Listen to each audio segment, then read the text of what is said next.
É evidentemente de grande júbilo para a Federação Espírita Catarinense um encontro como este. Estamos buscando recursos esses não materiais, mas recursos espirituais para alcançarmos todas as camadas dos espíritas de Santa Catarina.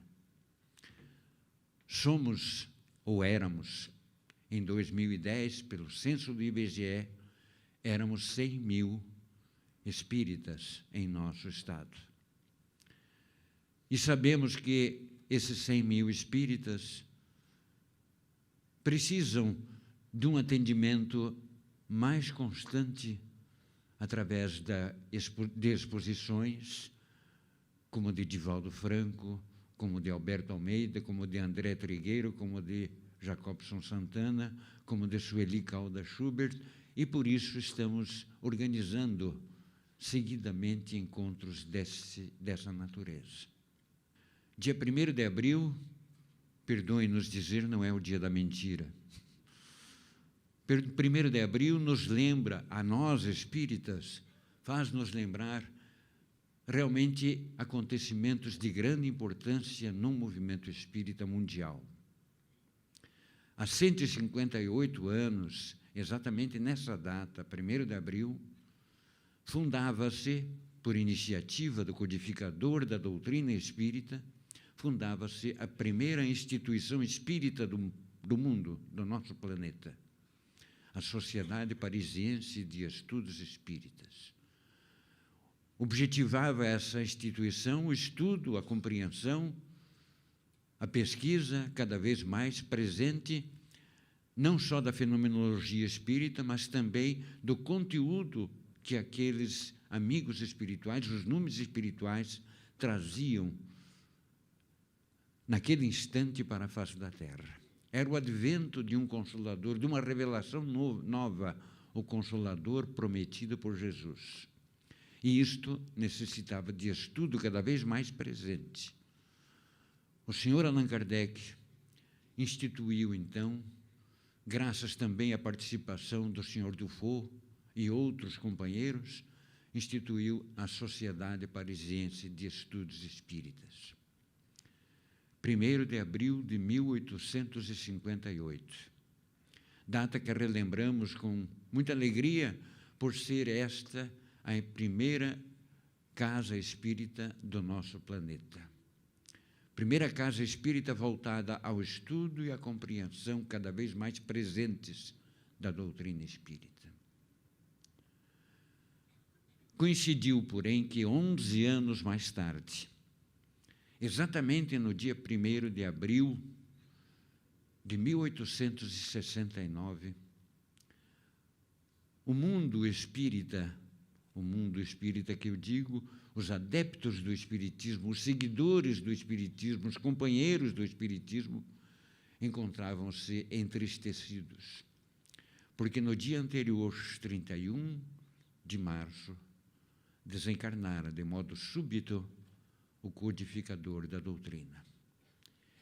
E 1º de abril de 1869 marcava, portanto, o retorno deste missionário do bem à dimensão espiritual.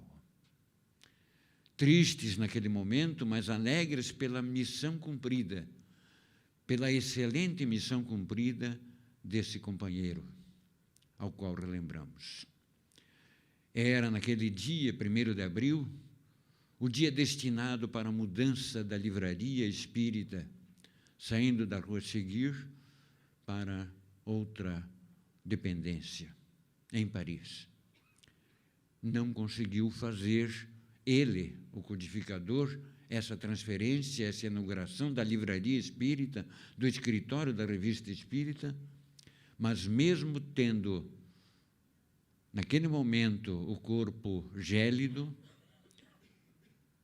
velado pelos companheiros, a sua esposa, a sua prendada esposa, Amélie Gabrielle Boudet, não deixou de executar o desejo do codificador e no dia 1º de abril de 1869, ela inaugura a Livraria Espírita.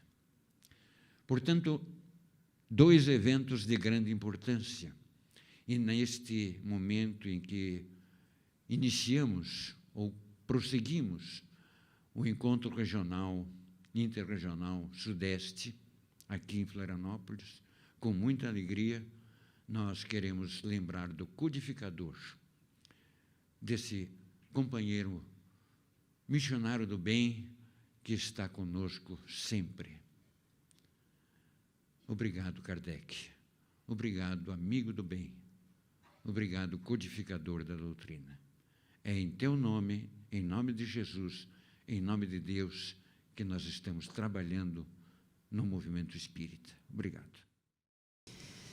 Mas nós vamos iniciar a nossa proposta para otimizar o tempo, é a de que Jacobson e André, os nossos convidados, painelistas, profiram cada um 2 questões a Divaldo Franco, já que não haveria tempo hábil para podermos obter as perguntas do público presente. Podemos iniciar, Divaldo? Então, nós vamos iniciar pedindo, André, que faça a primeira pergunta, por favor. Considerando esse momento singular na história do Brasil, não é a primeira crise política do Brasil, não é a primeira crise econômica do Brasil, mas talvez seja a primeira vez, talvez, em que nós experimentamos, na ordem de grandeza que parece estar acontecendo, uma onda de intolerância, de animosidade entre milhões de pessoas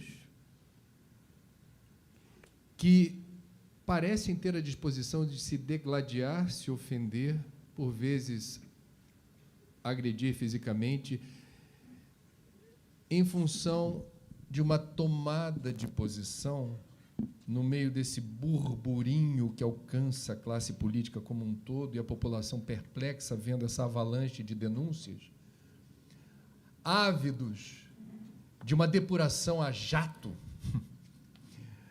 na rotina institucional, os brasileiros demonstram uma animosidade, uma intolerância que não combinam com o nosso perfil mais cordato, mais receptivo, mais solidário. A pergunta, objetivamente, é: existe, de fato, uma singularidade nesse momento? Você falou agora há pouco da teoria do caos. Nós estamos, nesse momento, colhendo o que plantamos enquanto nação invigilante, que não gosta de política e, portanto, ao renunciar ao gosto pela política, é obrigada a ser governada por quem gosta. E quem gosta de política nem sempre tem um compromisso ético efetivo, e esse despertar doloroso resulta nisso. Ou esse despertar se dá de forma turbulenta, como estamos vendo, e há, pela lei de sintonia, uma força que empodera esse espírito bélico, essa intolerância, essa animosidade que ocorre em grupos familiares, em ambientes de trabalho, entre pessoas que se amam, se gostam e se respeitam, em que agora nós temos um rastilho de pólvora e qualquer faísca parece incendiar uma discussão acalorada ou o desejo de não falar mais sobre esse assunto. Parece ser um momento traumático, parece ser um momento diferente da nossa história. Qual é a sua percepção? E me perdoe se me alonguei tentando descrever do que se trata, é algo complexo, desse momento. O nosso país não aprendeu com a Revolução de 89 na França a respeitar os direitos do adversário. Quando a França atingiu o momento culminante da Revolução e começou a distender os direitos humanos, ainda apareceram espíritos doentes que, na época, eram colocados na grande assembleia para poderem fruir prazeres pessoais. E a Revolução naufraga nas suas bases, eliminando indivíduos que vieram do interior para falar em nome das massas sofridas. O Brasil adquiriu o hábito de deixar-se governar por pessoas cuja habilidade era o autoenriquecimento, em detrimento das necessidades coletivas das massas. E, naturalmente, espíritos de baixo teor reencarnaram-se também e envolveram-se na política. Nessa tradição de pessoas generosas, que a política seria um meio ruim para pessoas sem princípios, quando esquecem do que escreveu Aristóteles na política, que é o melhor meio de dignificar um povo, a verdadeira política não é essa politicagem que vemos aí. É uma ciência de valores de anciãos, de pessoas nobres, qualificadas, sem o mínimo interesse de remuneração pecuniária, com o grande interesse de bem servir, doando à pátria os seus valores mais elevados. Nós, aqui, olvidamos, no Nordeste, mediante o coronelismo, em outras partes do Brasil, por causa das suas próprias características, até nos engolfarmos nas promessas vãs e tradicionais da mentira, procurando um enriquecimento que, em realidade, não era legítimo, era fruto da vileza moral daqueles que se comprometiam com as atividades nacionais. E a tal ponto nos deixamos intoxicar, hipnotizar por indivíduos muito hábeis que, repetimos, a tentativa de manter um povo jovial, um povo sonhador, um povo que sabe dar piada da tragédia, para que chegássemos ao ponto máximo do caos. Jung começa sempre a dizer que, para poder atingir a plenitude, é necessário passar pelo lado mais profundo do sofrimento. É o que está acontecendo ao Brasil. Mas, felizmente, enquanto espíritos inferiores se reencarnaram para interromper a missão do Brasil como pátria do Evangelho e coração do mundo, espíritos nobres, como José Bonifácio de Andrade de Silva, Rui Barbosa, e outros idealistas, ideólogos da política do passado, também estão reencarnados no idealismo, vinculados a determinadas crenças religiosas que os tornam homens mais vigíveis, mais sólidos, não vendáveis, com necessidades aprendidas fora do nosso país, em países mais sérios e mais rígidos, para poder fazer a grande mudança que também se vai operar em nossa pátria. Neste momento, nós estamos vivendo o caos espiritual também no movimento político, partidário ou não partidário. Mas como nós, durante muito tempo, fomos levianos, agora a nossa responsabilidade está surgindo nessa maneira de expressar a cólera e os nossos sentimentos vis, porque somos conscientemente responsáveis pelo que está sucedendo e não queremos assumir a responsabilidade. Mas poderemos agora aguardar, pelo menos, o respeito às leis, que não tem sido devidamente aceito esse respeito, porque não temos o hábito de respeitar as leis, a partir de algumas autoridades de ontem, de hoje, possivelmente de amanhã, incluindo a casa máxima do país, a Suprema Corte, para que deixemos dos nossos interesses políticos partidários no plano secundário e a letra da lei esteja acima de qualquer indivíduo. Ninguém é irretocável a ponto de desafiar a lei. Então, os espíritos nobres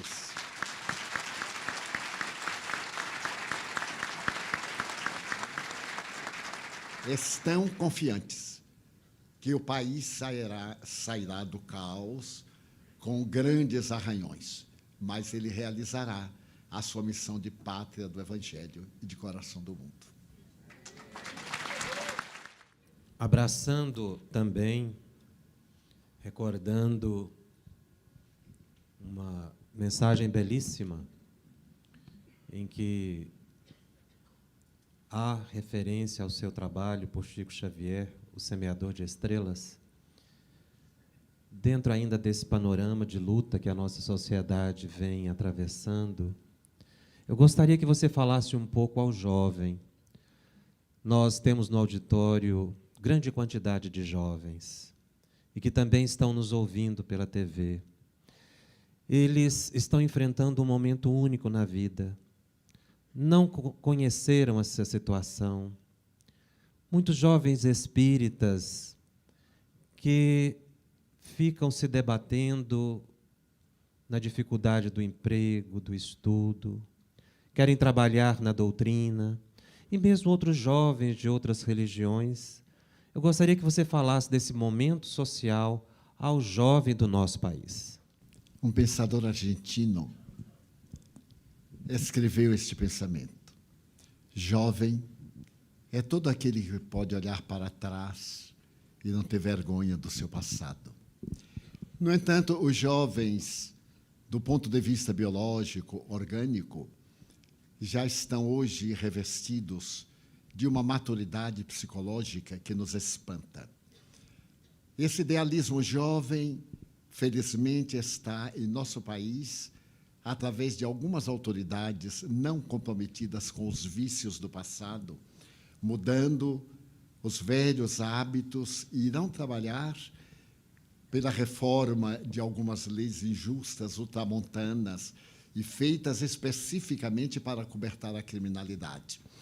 Eu diria a esses jovens o que o apóstolo Paulo teve a oportunidade de dizer a um discípulo amado. Paulo, que também foi jovem, relativamente, entre 33 e 35 anos, ao seio de Jesus, sentia-se fascinado pela figura de João. João, o discípulo amado, que aderiu a Jesus com 16 anos. Ser jovem espírita hoje não é novidade, porque o Evangelho de Jesus é uma doutrina juvenil, para quem tem sonhos, para quem tem idealismo, para quem tem coragem, a volúpia de perseverar, a coragem de não desanimar. Se nós observarmos aquele adolescente que Scholem Asch, que é um autor judeu falando sobre o Nazareno, diz que na barca de Pedro ele contava as estrelas sorrindo e colocava-se entre elas como se fosse um colar para adornar a cabeça de Deus. Então, João, de tal forma, entrega a sua juventude a Jesus, que o mestre destaca: este não provará da morte. Isto é, de uma morte caracterizada pela crueldade, pela vilania. É o único a morrer de morte natural, octogenário, não com 89 anos, com 88. Então, esse jovem é o jovem de hoje. Quando eu me recordo, por exemplo, que Allan Kardec se serviu de meninas de 12 a 15 anos no máximo. A senhorita Jafé, a senhorita Carlotti, as irmãs Baudin oscilavam de 12 a 14, 15 anos para construir esse edifício monumental que é o Espiritismo. Quando eu me recordo das irmãs Fox, Catarina e Margarita, com 12, 14 anos, trazendo a grande divisão no conceito de uma América tradicional do protestantismo, eu me fascino com os jovens.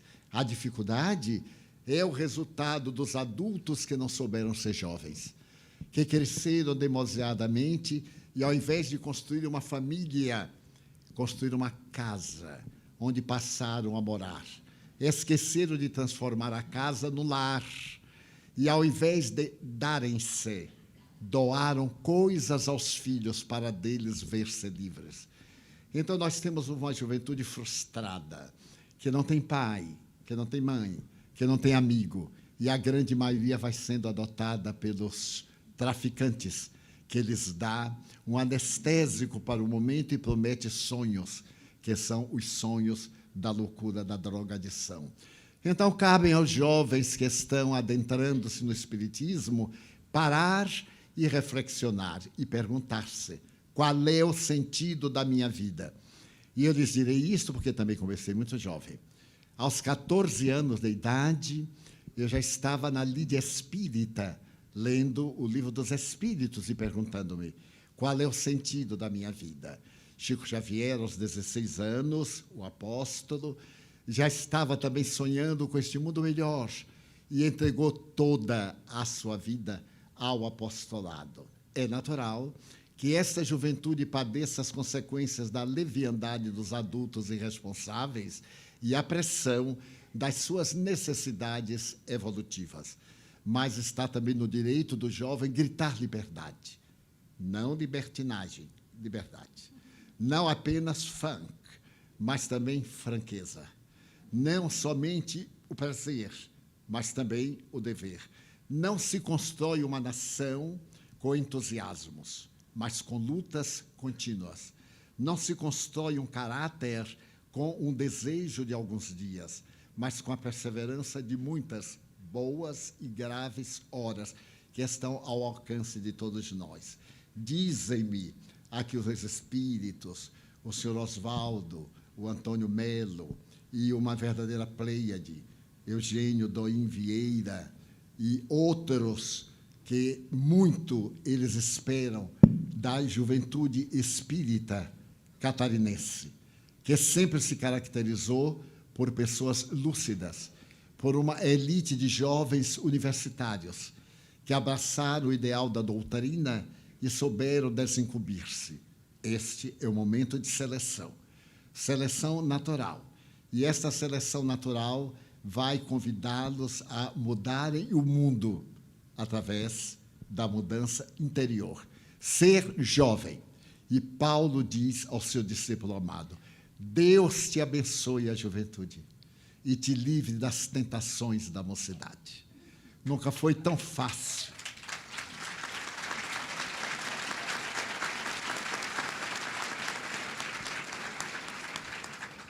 Nunca foi tão fácil ser vulgar, ser venal.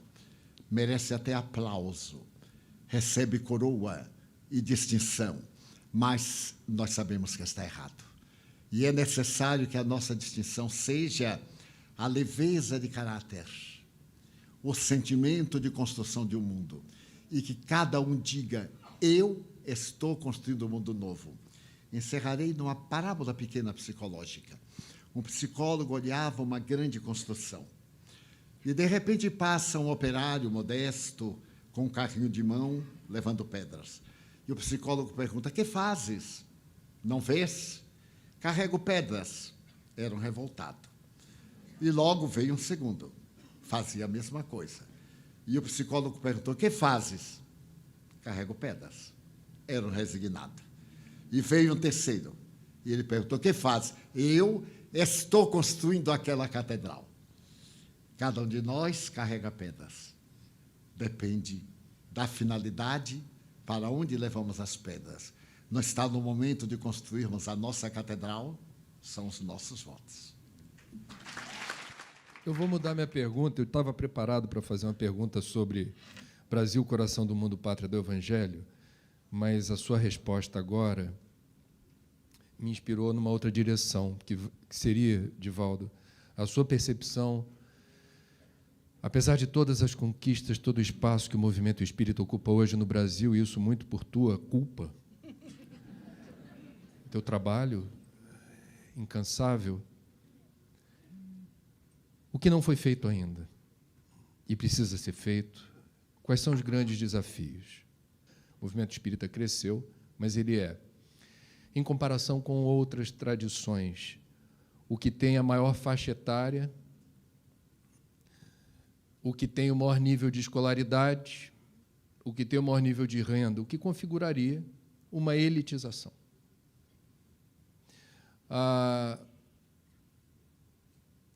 Perguntei para o Jacobson aqui como é que está a juventude lá em Goiás, porque no Rio de Janeiro a gente não vê, via de regra, o jovem presente. Eu não vejo muita renovação. Em algumas casas espíritas eu não vejo os mais velhos dando muito espaço para os mais jovens. Portanto, é uma pergunta que também evoca a sua percepção sobre, como disse, o que não foi feito ainda e precisa ser feito, para onde deveríamos ir e de que jeito, e se de fato há uma elitização que a gente se acomoda e toca o barco nessa direção, ou há ajustes importantes, considerando, por exemplo, que o jovem já não tem apetite para grandes leituras está mais impaciente em relação à velocidade da resposta da internet do tio Google. E isso, o filósofo polonês Zygmunt Bauman fala muito sobre essa impaciência atávica e crescente que os professores, os pais, não conseguem a atenção dessa garotada, porque ela está entretida com os joguinhos e coisas que se resolvem muito rapidamente. Como é que a gente vai falar das obras básicas? Como é que a gente vai pedir para ler o livro dos Espíritos? Então, eu estou olhando para frente e vendo para onde vai esse movimento, de que jeito deve se seguir, considerando esses desafios. No Rio de Janeiro, os jovens me perguntaram como nos deveremos portar numa instituição em que os idosos tomaram conta e não nos deram brechas. Eles com paciência, porque eles vão morrer. Esperem um pouquinho.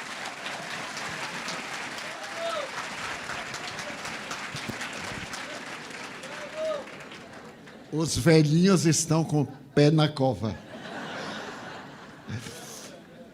Insistam. Ser jovem é ser perseverante.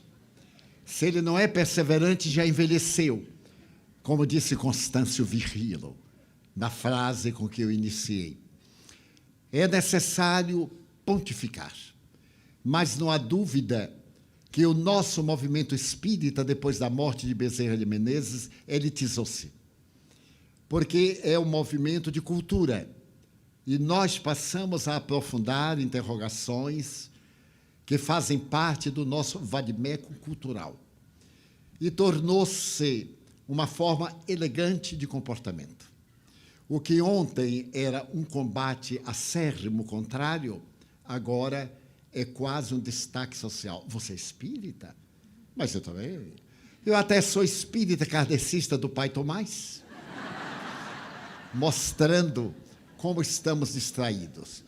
A pergunta de André tem uma grande atualidade, porque os espíritos, há 6 meses, em uma reunião no mundo transcendental, discutiram essa questão de nós descobrirmos os invisíveis, procurarmos aqueles que estão padecentes diante de nós e nós não vemos.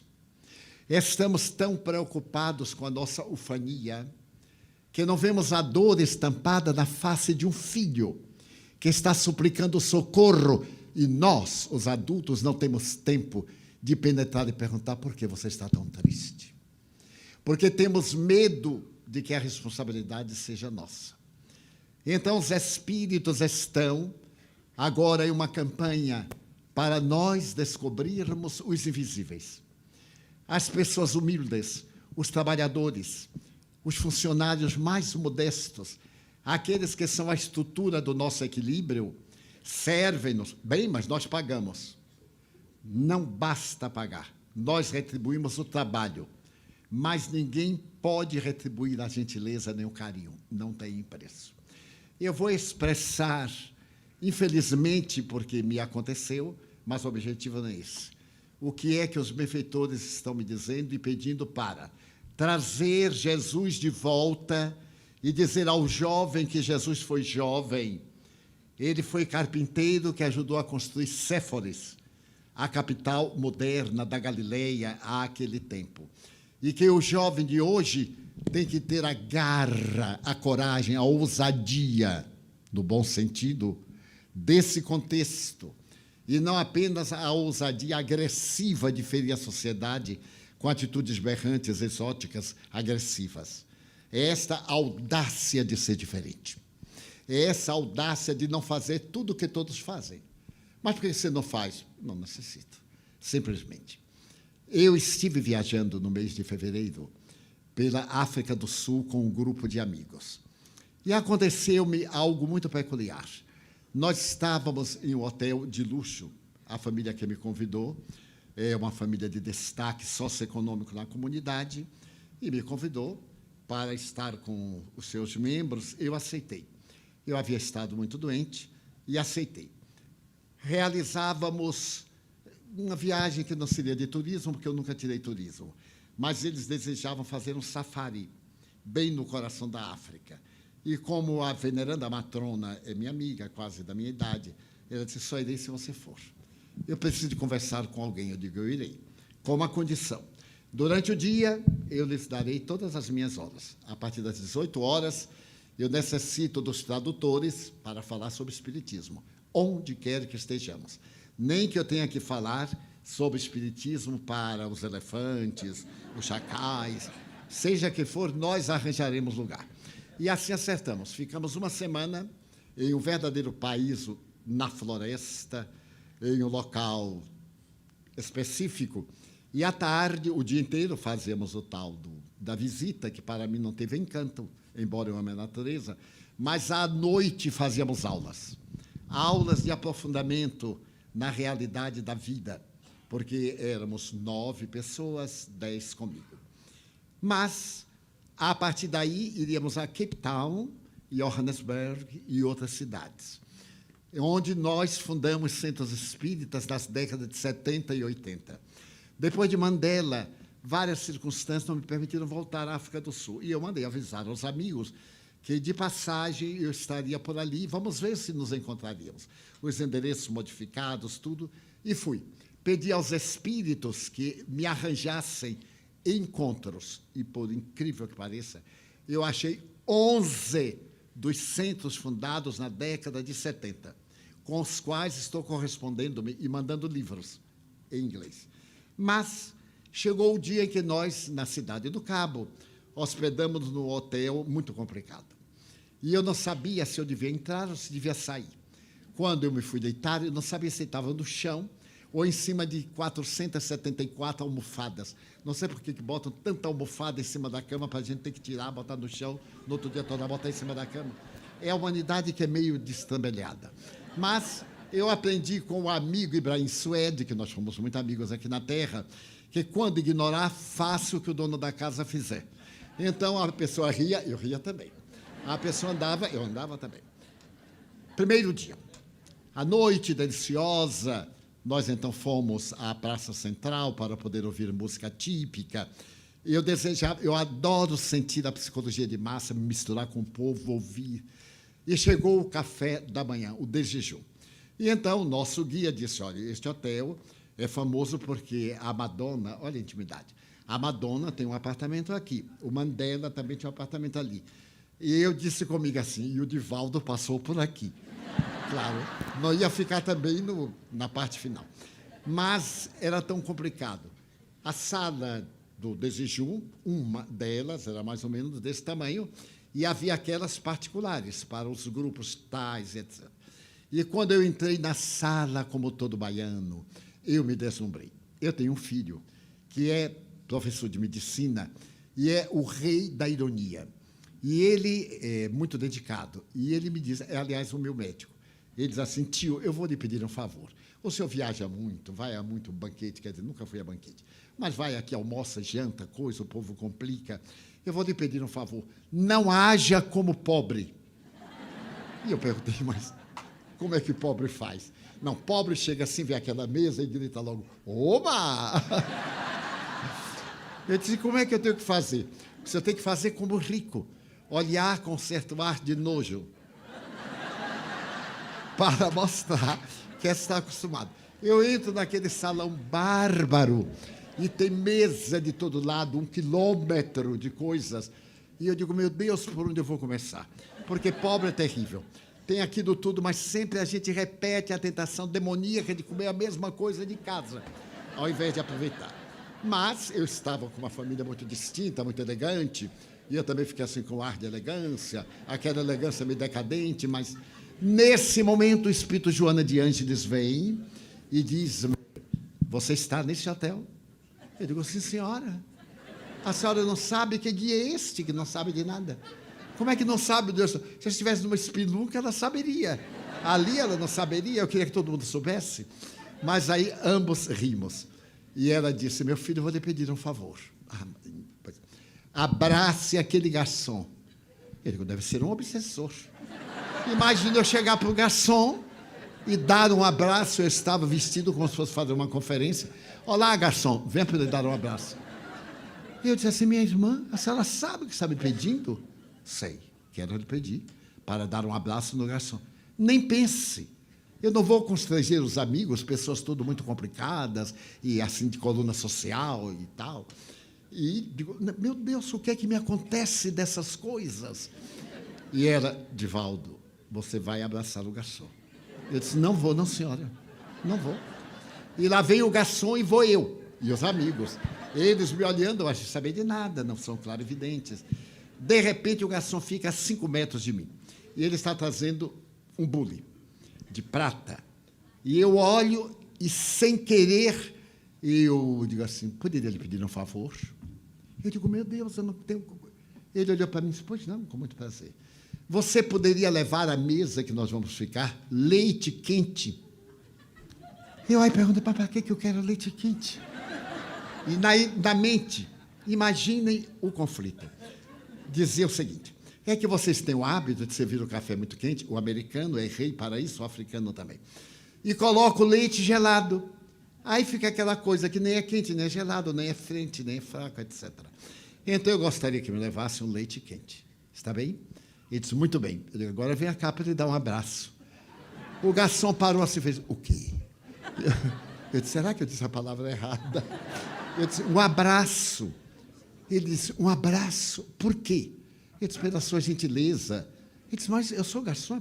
Não, mas eu vou lhe dar um abraço. E aí agarrei o homem e dei o abraço. E dei daqueles abraços que ele fala, Eu que detesto isso, eu tenho muito cuidado para não parecer ridículo. Ele é africâncer, muito negro. Ele ficou cinza.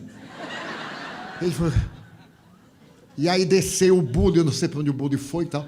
E os meus amigos pararam e metade do povo olhou. Isso aqui foi trágico. E aí eu mantive um fair play, continuei e tal. E eles perguntaram, o que foi, Divaldo? Eu digo, depois eu conto. Não dava para contar porque eu não sabia o que era. Daí a pouco chegou o garçom com um bule tão quente que quase arrombou a mesa. Colocou ali e fez alguma coisa a mais. Eu disse, não, muito obrigado. Daí a pouco lá veio ele com outro bule quente. Bem, eu disse, meu Deus, mas o que é isso que me aconteceu? E ao terminar, ele veio e disse, o senhor está servido. Como é o seu nome? Eu disse, Mr. Franco. Mr. Franco, eu estou encabulado com o senhor. Eu disse, eu também. Eu estava encabulado. E a minha amiga pegou no meu braço, você está sentindo bem? Eu disse, estou. E por que você abraçou o garçom? Eu digo, eu não sei, tenha calma. Deixa eu primeiro descobrir. Passou o dia e eu não descobri. No dia seguinte, eu tive uma cólica de estômago e não pude descer. Meus amigos desceram, ele estava ao pé do elevador. E quando abriu o elevador, sabe o que sai dele? E Mr. Franco. Aí a minha amiga disse assim, ele está indisposto. Qual é o número do apartamento? Número tal. Eu tinha colocado, não perturbe. Daí a pouco alguém perturba. Eu vou abrir a porta de pijama e ele, Mr. Franco, o senhor está doente? Eu digo assim, eu conheço de algum lugar. Eu digo, não estou doente, é uma ligeira indisposição, às vezes eu tenho. Não, veio empurrando uma mesa, trazendo uns 10 tipos de chá que eu detesto, todos 10. Trazendo bolacha, que eu detesto. E trazendo torrada. O senhor não pode ficar sem se alimentar. Eu disse, mas eu vou me alimentar. Não, mas não pode. O senhor me deu aquele abraço e aquele está comigo.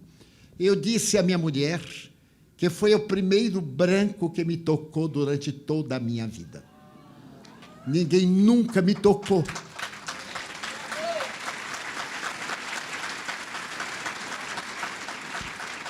Eu, então, vi Joana de Ângeles entrar. E aí eu digo assim, ela estava me lembrando dos invisíveis, porque todos eles são invisíveis. Como é que está sendo? Garçom. Oh. E eu me lembro de um amigo que ele é muito exigente. Os garçons na Europa são um pouquinho complicados. A gente tem que ter uma habilidade. E ele chamou o garçom assim.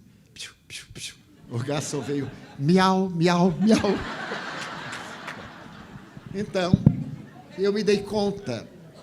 E aí pus a mão sobre o ombro dele. E disse, você deve ter estranhado ele ter dado um abraço. Mas é que eu faço uma campanha de abraçar as pessoas, porque é terapêutico. Eu li uma obra sobre um juiz da Califórnia, sobre abraçoterapia. E como eu tenho alguma timidez, eu nunca me atrevi. Só recentemente, porque eu entrei numa crise, depois do abraço de lá eu gostei, e agora? Mas então ele me disse, chorando, ajoelhou-se e me disse, Mr. Franco, por favor, levante-se, não faça isto. Mr. Franco, eu ia matar-me ontem, porque eu estou com um câncer de próstata e estou com uma metástase óssea e uma metástase cerebral. Então, eu ia ser despedido hoje, o sindicato não permite que a empresa pague, e então eu ia para casa para morrer. Eu tenho 3 filhos, então eu ia me matar. Quando o senhor me deu um abraço, um branco, eu contei ontem a minha mulher, ele é branco, aliás, eu sou branco demais, muito pálido. Ele me deu um abraço e respirou junto de mim. Então, eu não posso me matar. Vamos descobrir o que é que este homem quer comigo.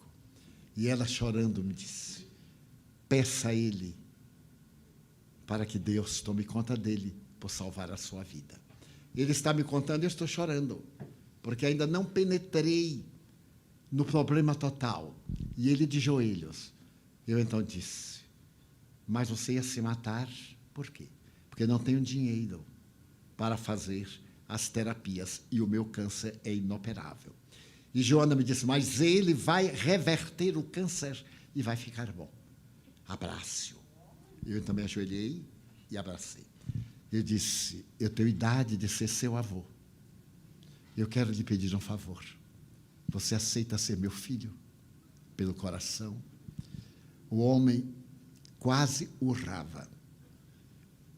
E dizia, não faça isto. Eu digo, eu é que lhe peço, não faça isto. Então ele pôs a cabeça no meu ombro, chorou demoradamente, e eu também. E levantamos.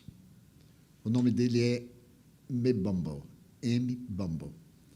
Então ele me disse, Mbombo, para ser o escravo de toda a sua vida. Eu disse, esse tempo já se passou. Você é meu filho. Coloque Franco. E eu vou lhe escrever para você poder colocar. Ele fala o dialeto Zulu. Nisso, ele se levantou e disse, está melhor? Eu disse, o seu abraço me curou. Não estou sentindo dor. Mas vai tomar o chá, não vai? Foi a minha punição. Aí eu tomei uma xícara, outra xícara, chá de melissa. Tomei. Bem, saí com os amigos. E aí eu contei aos meus amigos. E eles me disseram, o caso dele está resolvido. Nós vamos assumir o tratamento dele.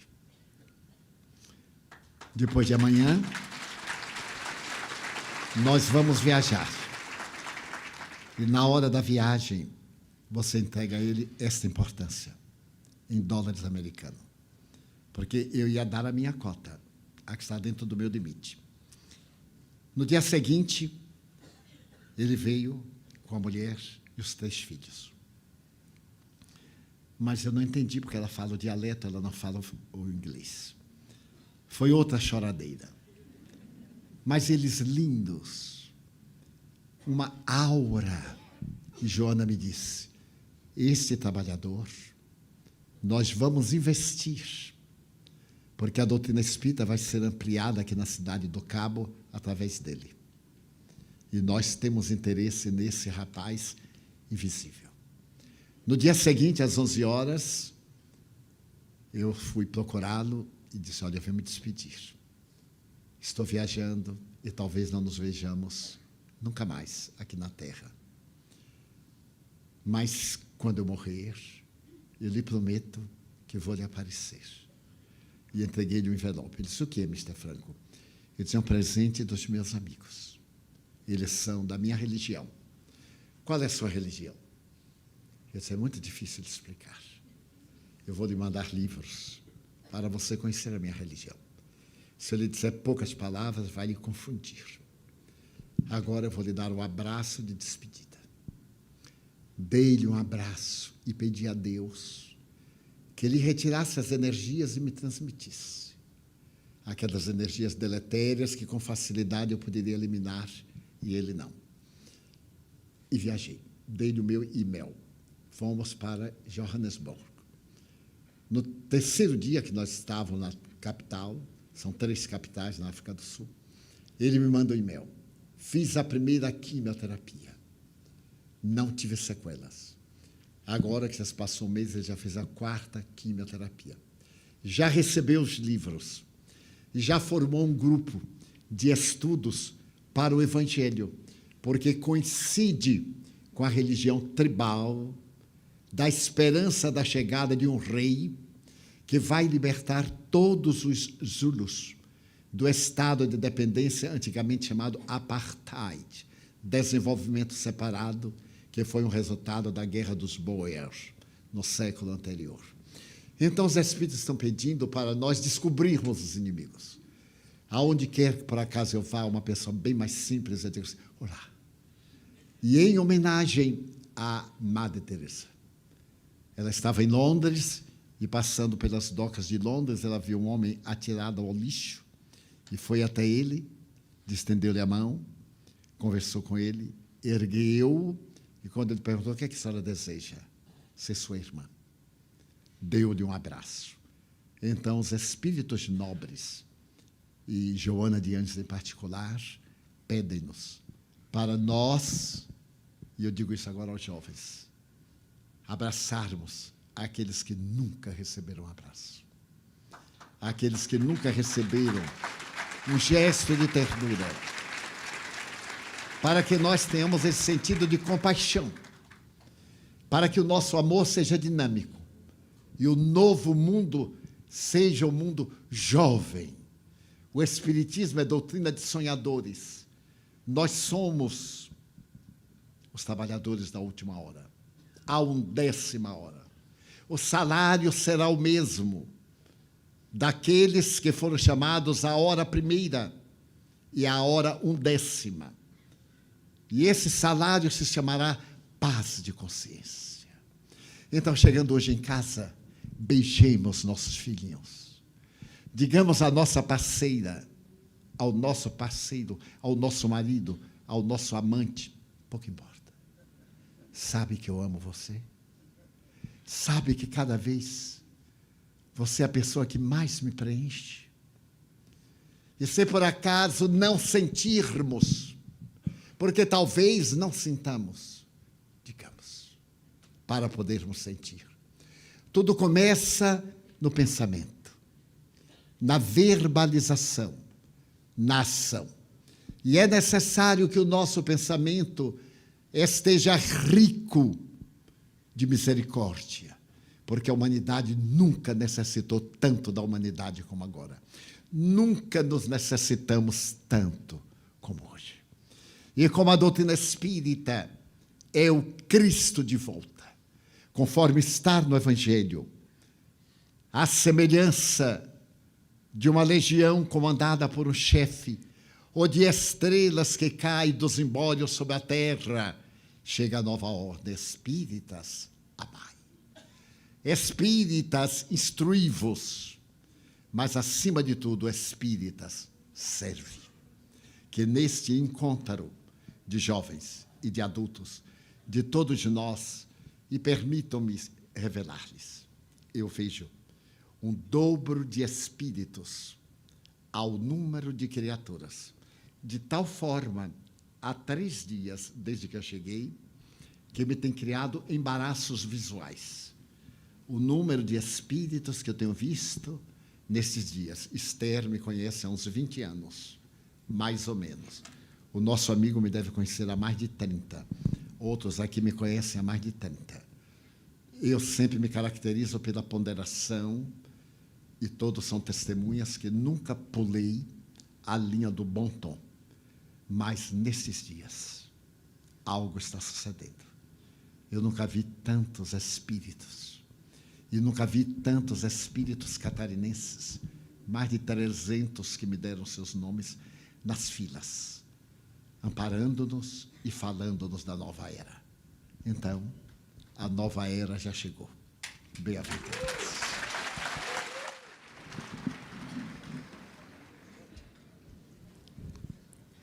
nós vamos pedir licença aos companheiros para alterarmos a programação e, diante de tudo que o Divaldo nos ofertou, agora nesses últimos momentos, nós vamos apenas pedir dele a prece final, certo? Então, da minha parte, antes de passar para o mestre de cerimônias, o agradecimento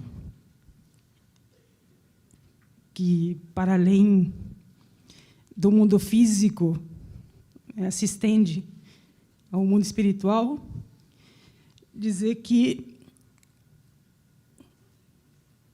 este encontro interregional Sudeste ele foi realmente muito especial. Desde o início da sua programação, há mais de 90 dias, bem mais do que 100 pessoas se envolveram na organização desse trabalho. As URIs da região Sudeste, de mãos dadas, não medindo esforços para que o encontro acontecesse. Agradecer particularmente aos nossos queridos convidados, ao nosso irmão Jacobson, que veio de Goiás, nosso companheiro André, do Rio de Janeiro, e ao nosso querido Divaldo, de Salvador.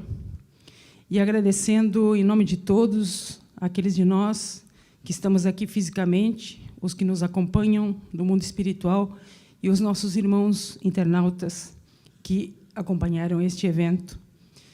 Dizer-lhes da gratidão particular àqueles de vocês que fisicamente aqui estão e prestar contas do evento, dizendo que a singela contribuição monetária de vocês permitiu que este evento alcançasse esse número expressivo de pessoas.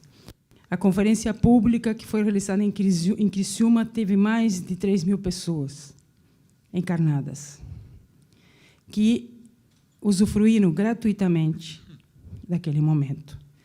Então, sempre que vocês contribuem com uma inscrição numa atividade promovida pela Federação, essa verba é destinada a viabilizar eventos gratuitos para todas as regiões de Santa Catarina. Essa é a nossa intenção, que possamos voluntariamente contribuir para que o maior número de pessoas possa usufruir desses banquetes espirituais que os nossos companheiros nos ofertaram no dia de hoje e no dia de ontem. Então, muito obrigado a todos que aqui vieram, encarnados e desencarnados. Muito obrigado à diretoria da Federação, que me confiou a tarefa de coordenar o trabalho, mas que todos estão dentro desse contexto das mais de 100 pessoas que estão trabalhando desde há mais de 90 dias para obtermos este evento. O nosso irmão Olenir vai fazer uma singela homenagem aos nossos convidados, em nome de todos nós. Fazemos nossas também as palavras proferidas pela nossa irmã Esther, e a sua emoção aqui que apresentou é justificável, plenamente justificável, pela vibração e pela presença desses irmãos que aqui estiveram, irmãos desencarnados, espíritos espíritas, como diz sempre o nosso irmão Bezerra. André Trigueiro.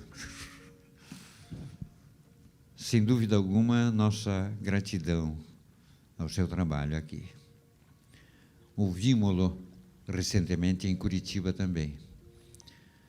E, apesar de ser um tema mais ou menos idêntico ao que ele lá apresentou, trouxe-nos novamente uma visão clara, nítida, do nosso papel, principalmente como espíritas, diante do movimento ecológico necessário ao planeta.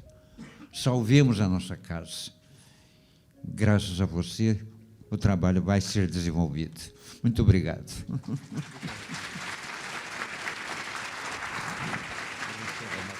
Receba o nosso carinho.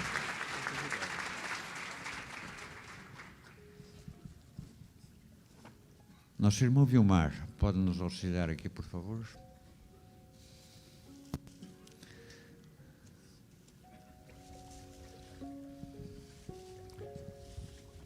Irmão Jacobson.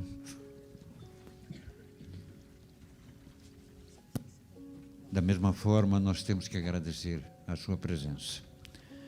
Falou-nos sobre a mediunidade, sob um ângulo muito importante da mediunidade, médiuns e mediunidade, abrindo-nos cada vez mais essa visão sobre o sentido espiritual da nossa existência.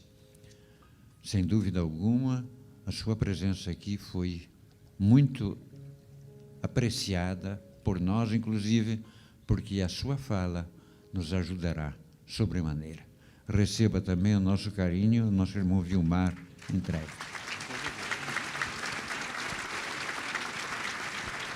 Irmã Esther, não podia ser outra pessoa para entregar ao nosso irmão Divaldo esta lembrança, que foi importantíssima a sua presença aqui.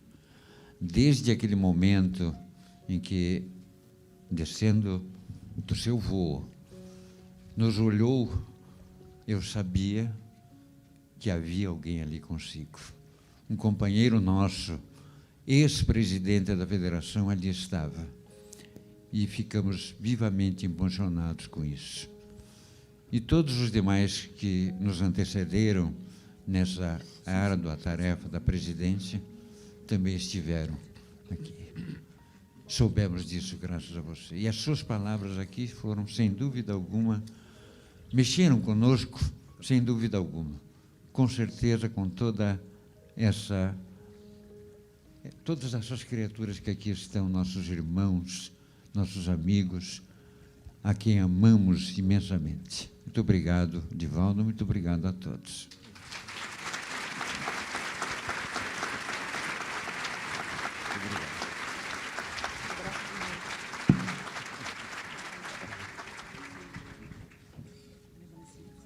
Quer falar alguma coisa? O seu Leonir teima em me fazer falar quando eu estou chorando. Não dá para falar assim, seu Leonir. É só lembrar que, nessa experiência da convivência com o nosso irmão Divaldo, e na plena vivência da fraternidade, da caridade, que, como nunca antes, nós testemunhamos ao longo desses dias, naquilo que nós conseguimos visualizar nos atendimentos que ele fez às pessoas encarnadas, e imaginamos o quanto que foi feito a nível espiritual. Nós queremos dizer a Divaldo que, nesse encontro de trabalhadores, que é o segundo deste ano, haverá mais um, nosso lema é discutir o nosso papel como trabalhador da última hora, que seguramente nós sairemos daqui dispostos, no mínimo, a abraçar mais. Muito obrigada. Senhor, nós gostaríamos de ser um sendal de estrelas para que as noites da terra fossem mais belas. Mas em nossa pequenez, nós te pedimos desta vez, já que não podemos ser uma via-láctea de luz, permite-nos ser um pirilampo em noite escura, diminuindo a amargura de quem está na solidão. Nós gostaríamos de ser a chuva generosa que, tombando sobre a terra, pudesse modificar o chão. Mas em nossa pobreza, pela falta de beleza, não podendo atender, deixa-nos ser um copo com água fria para matar a sede, a agonia de alguém na desesperação. Nós gostaríamos de ser um jardim de flores, de todas as cores, para embelezar a terra, mas na pobreza que nossa alma encerra, se não pudermos lograr, deixa-nos ser uma rosa solitária afincada na rocha, colocando beleza no altar da natureza, Senhor, nós gostaríamos de ser um trigal maduro para de pão repletar a mesa da necessidade, mas ainda não temos esse poder, e apesar de querer, deixa-nos ser um grão que caindo no chão se transforme no milhão, e a fome da humanidade seja atendida com pão. Senhor, gostaríamos de ser a escada generosa que levasse a criatura nervosa à grandeza do teu amor. Porém, nos faltam a valentia e a galhardia, e por isso deixa-nos ser apenas o primeiro degrau para estimular o viandante a conquistar as alturas. Senhor, desejaríamos ser um pomar de árvores carregadas de frutos abençoados para matar a fome, o desespero e a solidão. Mas enquanto estivermos contigo, a única voz é a da nossa canção de renúncia e de amor.